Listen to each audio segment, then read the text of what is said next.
Association. This man trained mules for the 10th Mounted Division of the U.S. Army, where he learned the art of shoeing.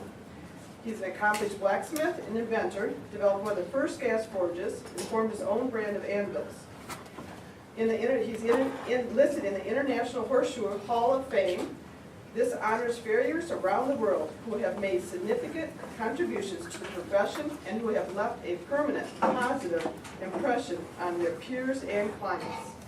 This man is one of the first members that came together to form the Michigan Horseshoers Association, which I understand is one of the oldest in the U.S. So he is a great family man. He's a friend, a mentor, and I'm happy to say this is my father-in-law, Ken Mankel. Here we go.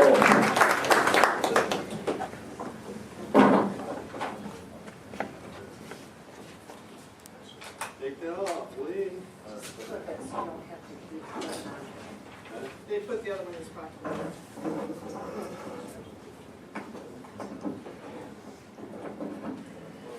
Can you hear me?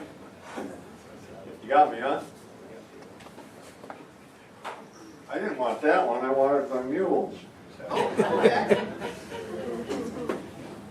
This picture was taken December 15, 1956. The folding up of the last colors of the Army mules. The 4th Field Artillery and the 35th Quartermaster Company pack. They were taken by Dick Spencer, who was the publisher of the Western Horseman magazine.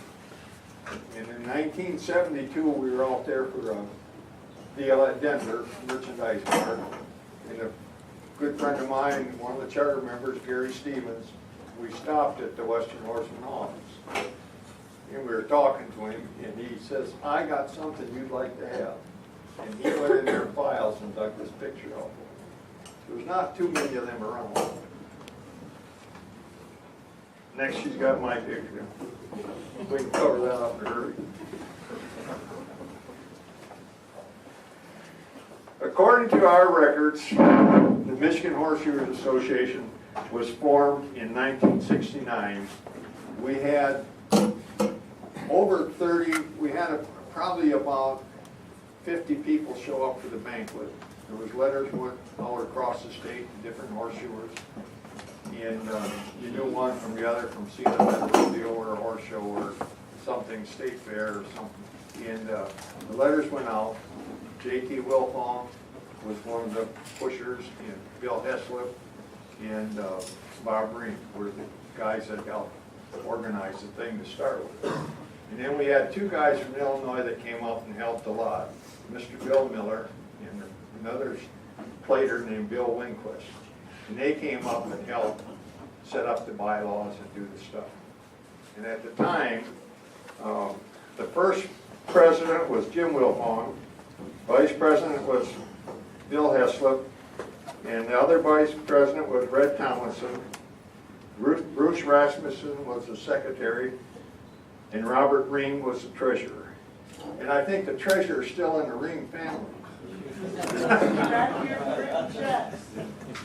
Last year. He says he's looking for a treasure. The directors were Carl Bell, Joe Bruno, Don Lang, Jim Raymond, and Don Zank. Don Zank was from the west side. There was very few members from the west side of the state, but we had a lot more in the Detroit area. But there was 3 tracks going over here in those days, and it made for a better horseshoeing business.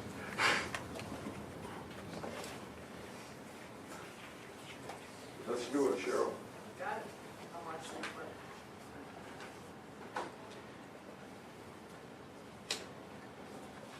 Did it come up with a number? No. Okay. Oh, this was from '69, and I can't hardly read all of it. But anyway, the Michigan chapter is probably the oldest of the Farriers Association to join the AFA as a chapter. And then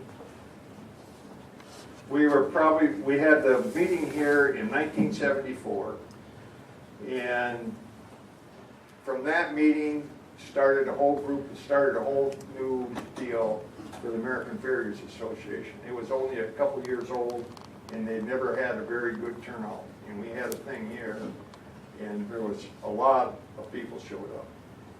We couldn't hold them in this room, the group that was here. And for the next couple of years, our clinics, and we didn't have a contest then, we just had clinics, and the individual members would pull their rigs in and set up and do their specialty, whether it was trotting horses, American saddlebreds, walking horses, and do their demos. And then later, it got where there was a lot more done by the AFA, and different associations started, so there was more places to go, and we did not get as many people here. But I can remember there was a group in Cincinnati that would come, they would rent a motorhome, get a designated driver, get a case of beer, and they would come up here and enjoy the weekend up here. And when we started, it would just be on Saturday, and then we moved it to Friday and Saturday, or Friday night and then Saturday. And now we're running 3 days, Thursday, Friday, and Saturday. So, and it keeps, now this year, we've got a lot of competitors, and I think a lot of that is because of the work of Dick Becker and Jennifer have pushed and worked real hard to get this whole thing going and keep it going. And this new deal with the 3 states competition seems to be working good and getting guys involved with it. Now here's the 25 members that we can come up with on the original. You want me to read them, or you want to read them? My wife says don't read them. And I always do what I'm told. But most of these guys are gone. You know, there's just, not that we were that old when we started. You know, I was like 33. And, but a lot of these guys are gone. And some of them have been really missed, and some not too bad.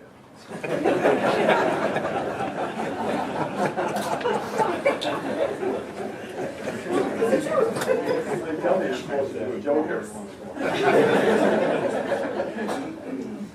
This is a map from 1970 and shows the placement of the Horseshoers in the association. And you can see that most of them were in this corner by Detroit. And those 2 little dots way over there on the bottom left, that's Mankel and Stevens.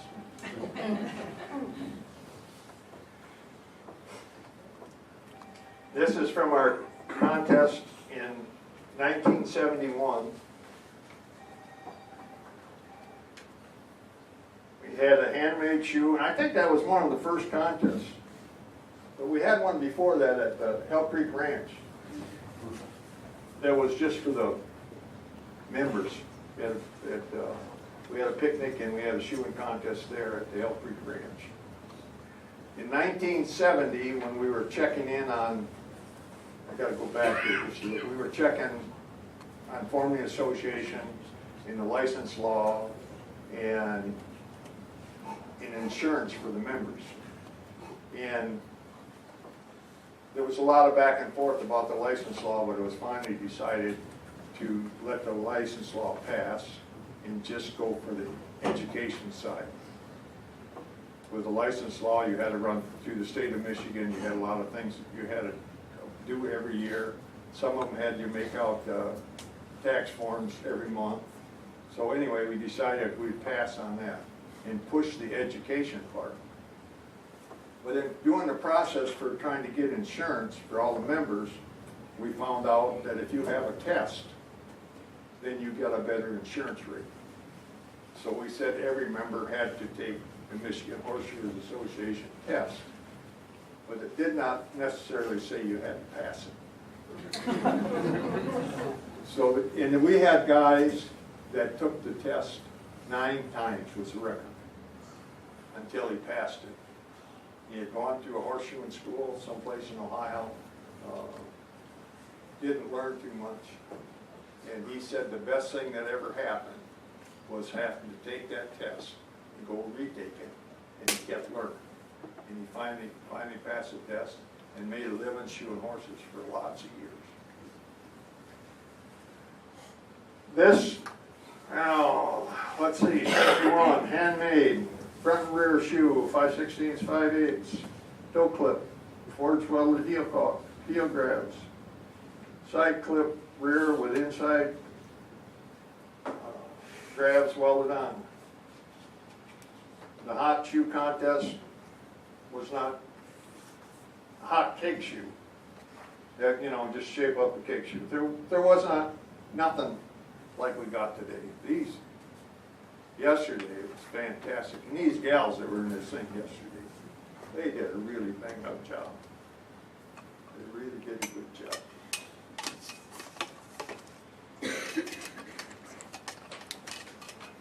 That was from 71. This is from 75. Oh, you don't have, did you split two? Yeah, you guys are messing me up. This is from 73. And in 73, Bruce Rasmussen was the president. Bob Ream was the first vice president. Bill Heslop second. Jeffrey Cotton was the secretary. And the corresponding secretary was Jim Wilfone.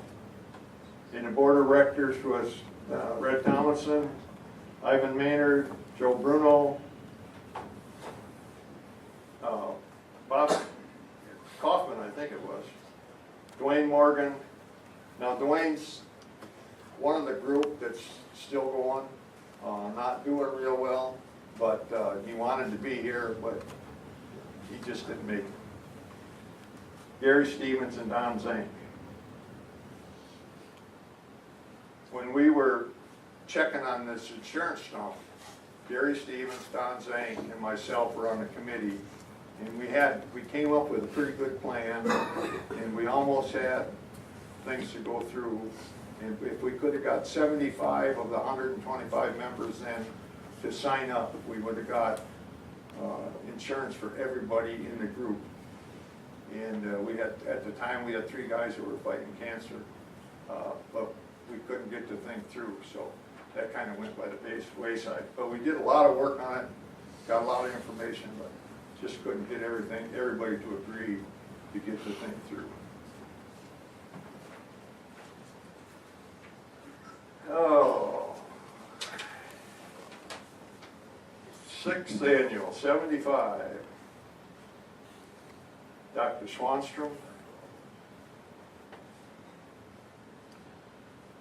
Dr. Lewis, what is that, Gopal? Yeah. Dr. Dennis Geiser, and Mr. Doug Butler. Mr. Butler, since those times, has written 2 or 3 books, managed a couple different horseshoeing schools. Doug used to like to do a thing on he would do a talk on improving the image of horseshoer. He wanted you to look like you had a clean shirt on and clean pants, and just had your appearance good. And one year I forget where we were in Texas, and Doug at the time had a school in Kansas, and he pulled in there with 2 or 3 of his students. These guys been living in the car for 2 days on the road, sleeping in the back seat. None of them had shaved. They all looked pretty bad. And they happened just to pull in next to me in the parking lot. And when I got out, I said, Doug, you're not doing much for the image of the horseshoer.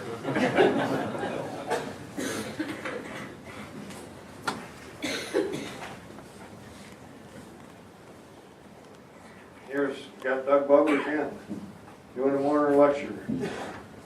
That was in, what did we say, 76? Yeah. Down through the years, we've had some high-class horseshoers in these. In the old days, we did it in the old building. You guys, very few in here remember what the old building was like. It was a nice inside arena, but it was cold. And usually, the coldest weekend we had here, I think it was 17 below 0. and everybody froze to death, but we still had our clinic.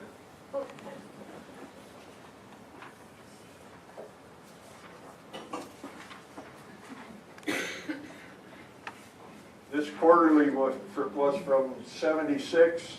It was very well done paper. They had some stuff on the Vickler in there, and I think they had some stuff on Founder in there. And you know, the Founder situation has been going on forever in the horse business, and it's still going on today, and I don't think it's changed a whole lot. Once the horse gets so far, you can't bring him back. If he's like 1 to a 5, maybe you can bring him back on his rotation and stuff, but if he's beyond the 5, and his coffin bone's trying to come through his soul, there's not much you can do for him. Anybody agree or disagree? And I read that in a book when I was about 16 by some old horseshoer wrote that, and explained some of the stuff. I mean, that book on all the little things that go wrong with a horse, navicular, wind puffs, ring bones, would have 2 or 3 paragraphs. Well, Founder or Laminitis had, you know, 4 or 5 pages. But that's the way he ended up with saying, you know, once or so far, you just can't bring them back. And sometimes the horse will founder, and you'll have no change in the shell of his foot. When it happens, and the coffin bone rotates enough that it tries to punch through the sole right at the point of the frog, but his feet might look absolutely normal. But you hit that little bump at the point of the frog with a hoof knife and they'll bleed right now. And years ago, I had a customer had a horse they brought back from Wisconsin that we got, you know, problem with his horse, when you come up and trim his feet look long. And I said, well, have Stanley. We had a guy living there that was a good horseman. I said, just have Stanley trim his feet. Well, he tried to, and he hit the thing with a knife and it started bleeding right away. I said, well, I'll come up and look at it. So I went up and looked at it, and I said, that baby's foundered, and it hasn't been long enough to change the look of his foot. And he says, well, the vet was here and said it wasn't. I said, well, the easiest way to check is just take the horse and do some radiographs, do some x-rays on it, and you can see right away whether that coffin bone is rotated or not. And this one veterinarian was in the process of leaving, so he left, and a week or 2 later there's another veterinarian there. And I pulled in there on a Monday morning to shoe the horses, and the guy that owned the horses, he had a fuel oil route, and he was coming out of his barn. I said, you're kind of late, aren't you? He said, we're taking the horse down to do x-rays today. I said, oh, I'm going with you. Well, I went down there. He walked across an open window with those radiographs in his hand, and I could see that coffin going just like this. And that horse foundered all 4 feet, just coming right through the bottom. And I wanted the feet off that coal, but they never gave them to me. When they put it down, they just left it. Okay, next one. Oh, Mr. Gary Stevens doing a demo in the coal forge. And some of those people in the background, I can just about make out, but not really. So we'll pass on this one. But that's what we used, you know, when we started, just the group of guys, whoever at the time, we would just start. Now this next one, this is in the old building. This is a demo by Nature Plate. Anybody know what a Nature Plate looks like? Huh?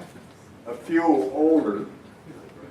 Nature Plate did a big thing in Canada with the Veterinarian Association. And they had a shoe that was kind of cupped like the bottom of a horse's foot. And it had a pretty broad toe and came back, but that concave ran all the way back to the heels. And they said they were going to start racing horses in this, and that this was true thing, true way to shoe horses. And the edge of that was kind of, Sharp. well, it got sharper, but anyway, it was right there. And I jumped up and I says, how you gonna keep that edge from holding? Well, he says, we roll tungsten carbide in there when they form that shoe. And I jumped right back up. I said, I gotta know how you're doing that. Well, he said, you gotta talk to engineers, I don't know. But anyway, we became distributors. You had to buy a case of shoes to get a skid of shoes. So we bought a skid of shoes, and that first skid of shoes just went like chocolate covered candy, you know. And Bob Peacock at the time punched me and he says, what do you think? And I says, well, a year from now we'll know whether they're any good or not. But I bought a skid of shoes. We were selling horseshoes.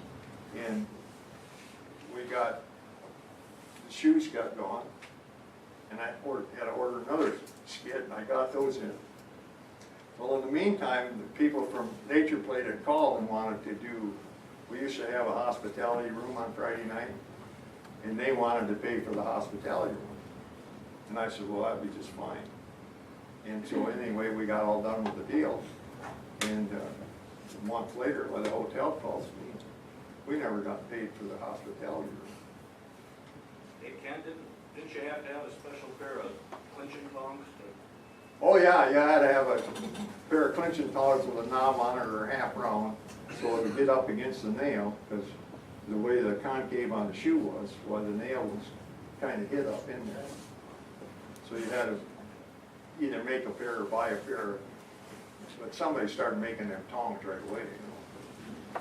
There's some of them still around too, they're not wore out. Forgot where I was at. Oh, Nature Plate didn't pay the bill. And the guy from Nature Plate called me and he said, Mr. Mankel, you didn't pay us for that last skid of shoes. And I says, no, I know I didn't. But I says, you didn't pay me pay the hospitality room at the hotel. And you were supposed to pay that. And I said, as soon as you pay that, I'll send you a check for that skid of shoes. And they did pay the hotel, and we got all squared away with it. But half of that last skid of shoes went to the scrap. You know, we made candle holders and made different stuff out of them. But they got so sharp when they started to wear down that if they hit a horse someplace, it almost cut their legs off. Everybody had problems with it. So they went right off the market. I got some.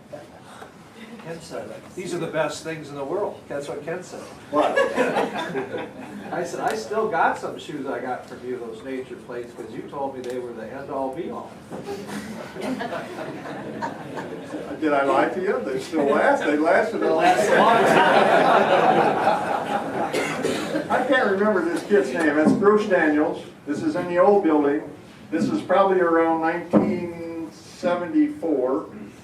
Might be the first time the AFA was here. Bruce came here once before that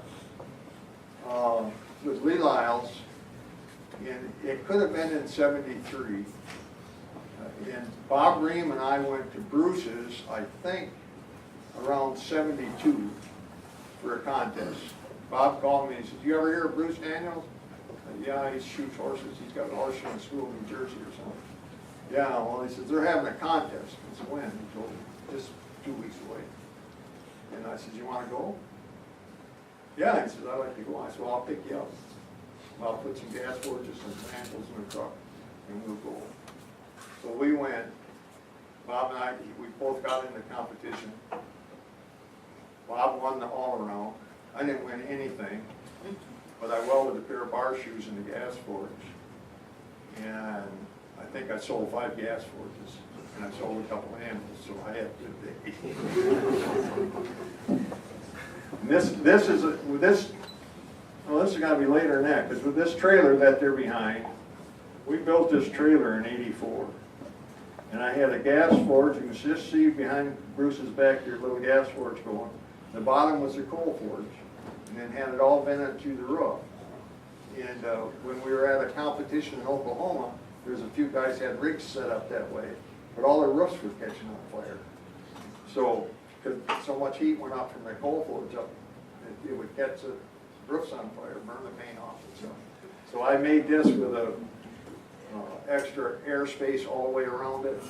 It would let the heat out, and it worked great. We used it for years. A lot of good guys worked behind that. Got out of line here. This was a young Kenny Mankel right there, about 34 years old. And that was one of our anvils, the bench that we made. And the guy next to us, he made the flex step shoes. Anybody seen flex step shoes? They used to make a lot of plastic shoes back when there weren't very many plastic shoes. And they did a good job with their shoes. Now, the next one, you know the Rim Boys? A lot of us do. And the other two is Gary Stevens and Don Zank. And I don't remember what year that was, but it was always a good time.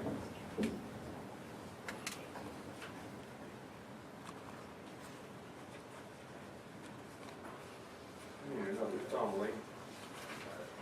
Yeah. Now this picture is from 72 or 73 at Bruce Daniels in Mankel Hill, New Jersey. You can see Bob Ream in the glasses in the back row.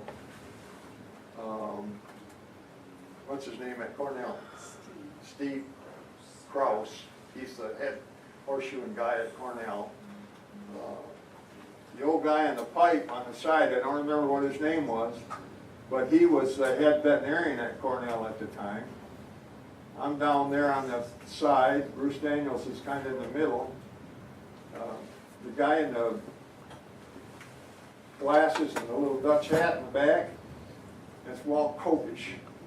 And Walt was one of the first guys to make wide aluminum shoe for jumping horses. And he marketed that shoe, but the only place you saw that shoe was on the East Coast. But that, you know, that was before it evolved and it went all over. But all of those guys, one, I can't think of his name on the lower left hand, with a speaker. I think that was his truck right behind him. Them guys, a lot of them used like them old bread trucks that Ford's built inside. And they were really set up for shoeing gated horses, hunters and jumpers, and had a lot of stuff to cut their pads and all that. Good days. Next, Albuquerque, New Mexico. Walt Taylor and myself, that little statue there. Walt used to carve them out of yucca wood, and he would number them, and he sold them at every convention for a number of years with the money going to the association. And back then, to raise a little extra funds, everybody made a little something, donated it, maybe auctioned it off. And it's a lot the same today, just like your tables out here, you know. All this stuff helps, it helps keep the cash going. You gotta have money to keep these things operating.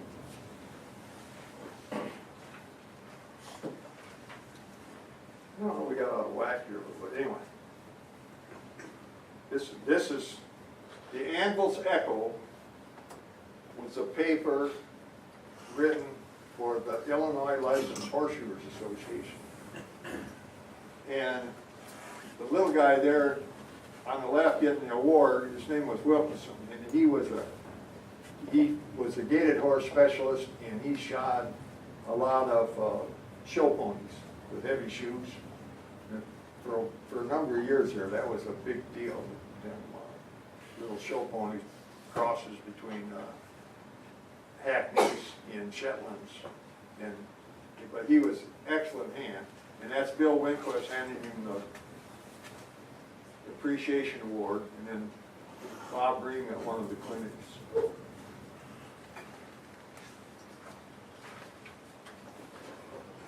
This next one is a license from the Illinois Licensed Horseshoers Association, or the state of Illinois, to show that you are a registered horseshoer.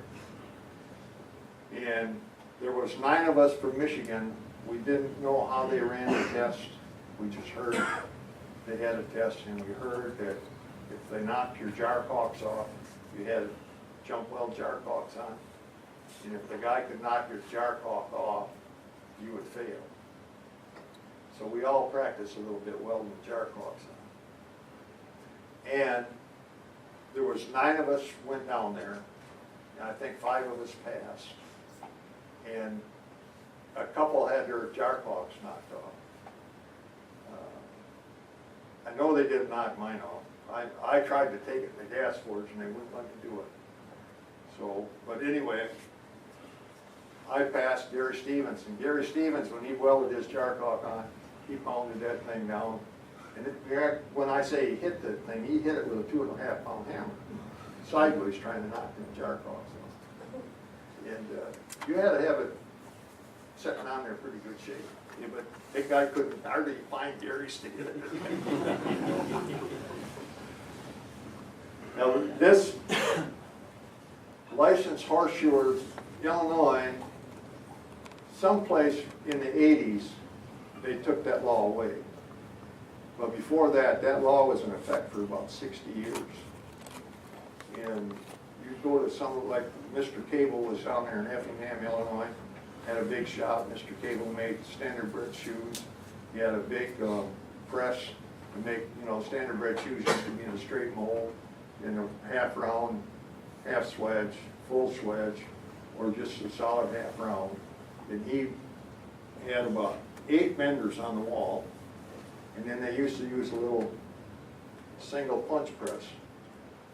But he would have a big forge set up, big cold forge, 2 of them, and they would run all those molds through that press, and then he'd go to the bar and find guys to run the little benders, the little circle benders. And he'd pay them so much a shoe, they'd come in there and they'd bend up all the shoes that he had ready to go. And he shod a lot of horses, had 2 sons that were shoeing. Now I think there's some great grandsons shoeing yet from the Cable family. And they still, I think, specialize in standard bred horses. Oh. This was a little letter that I wrote to, there was a lady from Michigan. They had something said about the license law. And this woman wrote a letter to the Western Horsemen, really knocking the Michigan Horseshoers Association and the license law. And so I wrote a response, and that's the response. I'm not going to read it all. But I ended up by saying that the license doesn't make the horseshoer, the doctor, or the lawyer. So, but I didn't want to really let her get away with knocking the Horseshoers Association, because everybody was working hard. We were doing clinics and doing stuff to help the 4-H kids. And the biggest one in Michigan that fought the license law, well, all the horse associations, because they thought we were just trying to set prices. I got calls from the Michigan Quarter Horse, Michigan Horseshoe Association, Walking Horse Association, all of them called. Them guys must have had a board meeting. About 3 days there, all I got was calls from these different associations telling us why the horseshoers were trying to screw the horse public by having a license. And personally, I didn't want it either, but I didn't dare tell them that. I just listened and this is Mr. Gary Stevens. Gary just retired. He was one of the founding fathers. This is in his shop, just down the road from Cannonsburg. He started shoeing with me in 1959, and then he went to Lester Hollenbeck School in about 62, and then after he got out of school, we were partners for a couple of years, and I had a horse fall on me, and I quit shoeing for a couple of years till I got healed back up. But he just retired last year, and he's about 78, I think.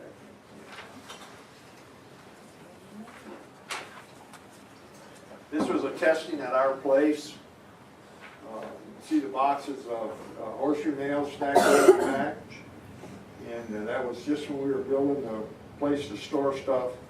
And these are all guys that were there for the testing. I forget how many we had tests that day, but we got a pretty good crowd.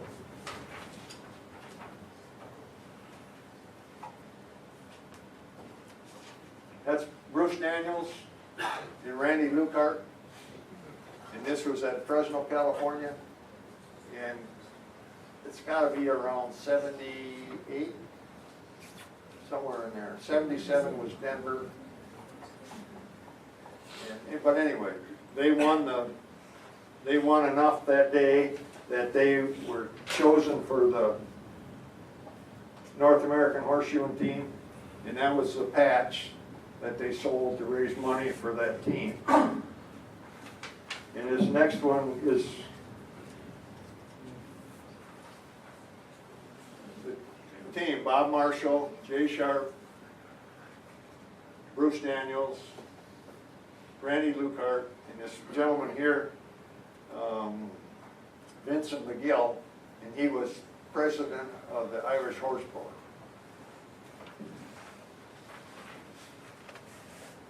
Ryan, you can smile. This was at our shop. Later, one of our open houses.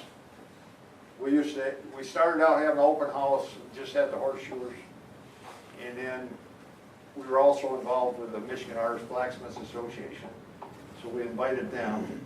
And then later, we invited the Michigan knife makers. There's quite a group of custom knife makers in Michigan, and those guys started coming. So we'd have a horseshoeing guy demonstrating, blacksmith's guy demonstrating, and a knife guy demonstrating. And we used to draw a pretty good crew of people and have a lot of fun. I wish I had that little hammer back. That's Ludwig Lerowitz. He was with the Artist Blacksmith Group. He did a demo every year at our place. And every year when he came, he'd bring a little something for Molly, our daughter back there, or for Mary. Always had a little gift for him. And he was a really handy guy. We lost him a few years ago. I put these in just because I got a kick out of the trucks, but I don't remember Doug's last name. Anybody know him? He was down by Battle Creek. It's nice, isn't it? It's worth a smile.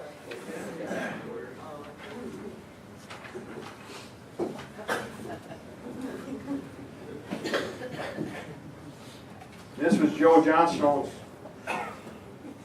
back to his truck. He was by Cadillac at the time.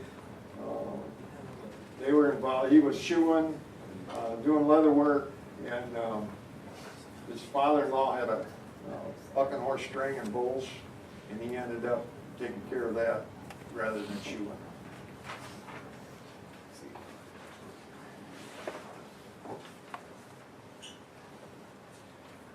Bob Scrazio. You ever watch Bob work? Some of the older guys have. They're really good hand. Yeah. I think he just came to our place once, but maybe twice. Anyways, really good hand. Started shoeing when he was 14 in Philadelphia, and that was right when the war was going on, and it was hard to find laborers, and he could walk into any shop and find work. This guy's name was Bill Gitchner, and he was a true friend to the Horseshoers, the blacksmiths. He was from Delaware, Ocean View, Delaware. We had a lot of fun, but Bill was a guy that knew how to price stuff. Yeah, the price, when Bill got it coming around, the price of anvils went up, right? But he always had good stuff, and he was a great guy. Always enjoyed him. Him and Peter Hapney. Peter would drag him all over the country to things as Bill got older when he couldn't go anymore. But he'd set up stuff on our sidewalk between the two barns, and sell there at our open house.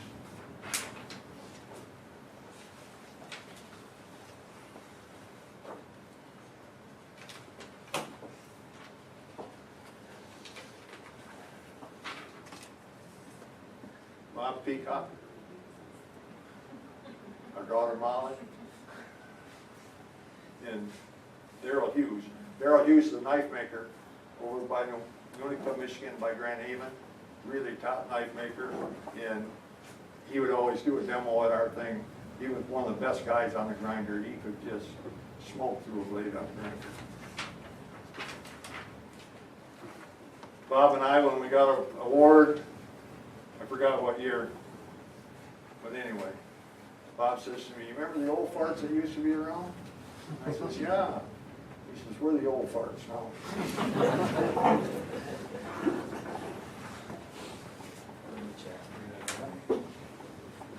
Our son Mike, on the anvil, Bernie Chapman in a cowboy hat. Vern Hornquist from New York there. Vern was a standard-bred shoer in Alabama, and they have a competition yet with his name on it for the AFA. And this is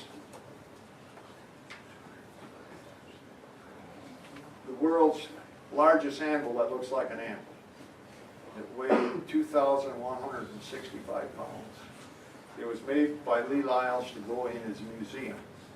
In the record books, it showed the biggest anvil made was either 1,400 or 1,600 pounds. There was bigger anvils, but they didn't have horn on them. They were anvils that they used in the railroad shops that had real wide faces and all open body, and that weighed more than this. But this is one that looks like an anvil. And he had that made special to go in his museum because he wanted the world's largest anvil. We lost Lee last year. He'd done a lot for the Horseshoers, and we lost him and John Davis both last year.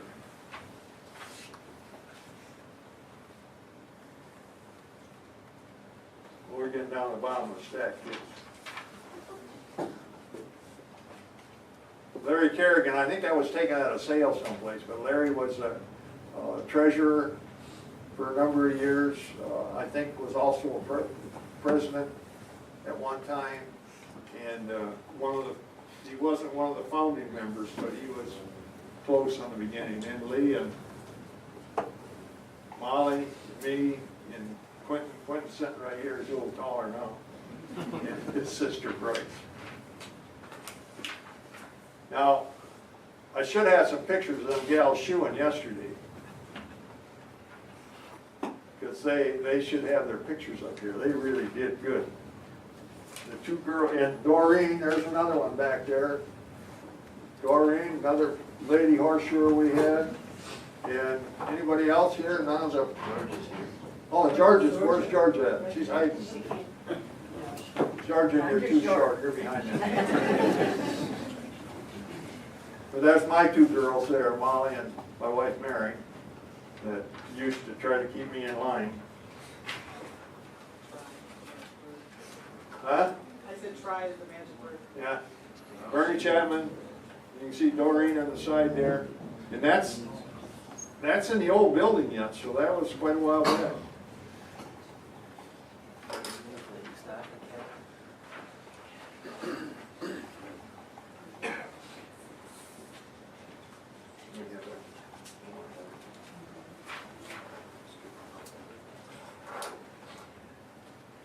Jim Cloutier, who can tell me the other two guys?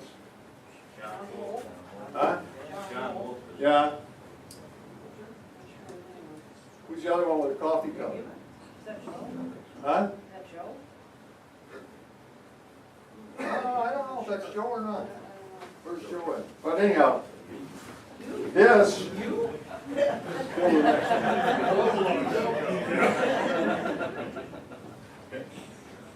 Jim Cloutier, this guy here, made this little stand, little anvil, toolbox. You can see a quarter laying on the ground. And I don't remember what it sold for, but he gave that to the auction, for our auction. And he made the step vise work, the nippers work, everything in there worked. Tongs.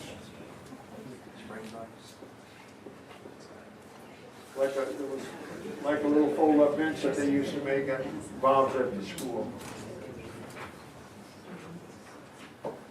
Well, this here, I don't know if anybody's ever heard of the Anvil 21 Club, but it's the AFA affiliated organization that was started years ago by 21 guys that went through everything that was going on all across the country. Lee Green, Ken Mankel, Rusty Brown, I can't remember, and there was three guys at our Horseshoers schools, two of them in Canada and one in the States, and they formed the Anvil 21 Club. And they tried to do a trail ride every once in a while.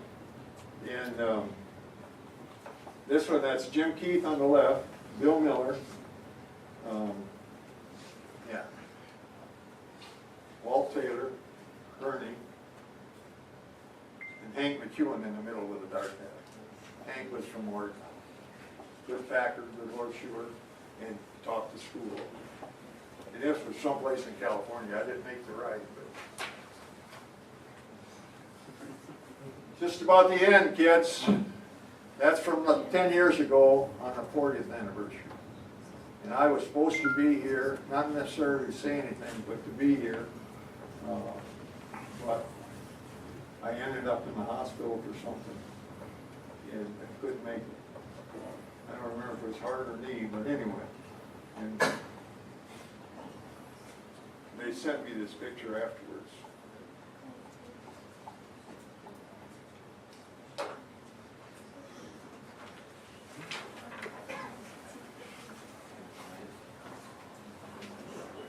This thing just is about certification, a little bit about me, but I would like to impress on everybody that all these organizations try to do a good job, and you ought to try to join as many of them as you can and get involved. Don't just sit in a chair and watch the other guys. Jump up and get involved, either contesting, helping run them. All of them need volunteers to help run these organizations, whether it's the Artist Blacksmiths, the Horseshoers Associations, you know, the MHA, the AFA, the Ohio group. There's all kinds of groups that need help. Get involved. And that's all I got. Thank you.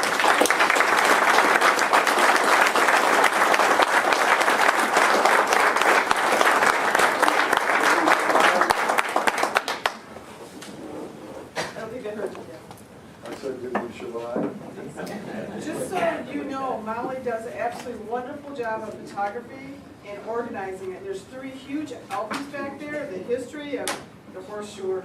So make sure you take a look, and Ken has a lot of stories. We wouldn't let him tell them all. So make sure you take them aside. What about this? What about that? Now, I've got the 3 scrapbooks back there, and you're welcome to look through, come back after lunch, whatever you want to do. And I also have a book back there. It's written by Dick Postman. It's the Anvils in America. And I would like anybody that's here to sign my book. If you haven't done it already, please stop and do it. Thank you. Does anyone have any questions for Ken? Okay, I wanted to, you talked about Dwayne, and I went and visited Dwayne about 2 weeks ago, right before Christmas, and I took the camera with me, and I did a little video interview, and it's posted on our MichiganHorseshoers.com website if you're interested in watching a short interview. I did the best job I could. And also, I also want to recognize all of those who have been officers or served on our board in some way.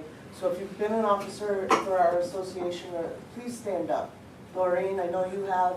Henry, Dougie, where are you guys? Please stand up. Mitch, Joe Blackburn, John Green, Jason Stallman, George Oregon, Dick Becker. Thank you guys for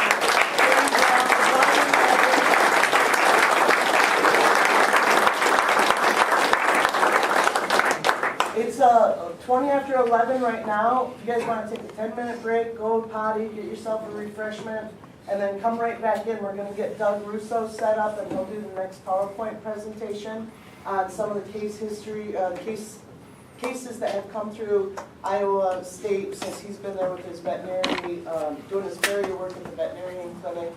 And then we'll take a lunch break and have our 3-man draft class. Thank you guys. Okay.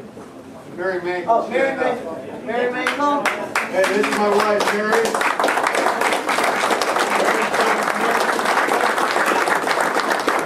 Daughter Molly back there, and son Mike back there talking to Joe. Say hi, Mike.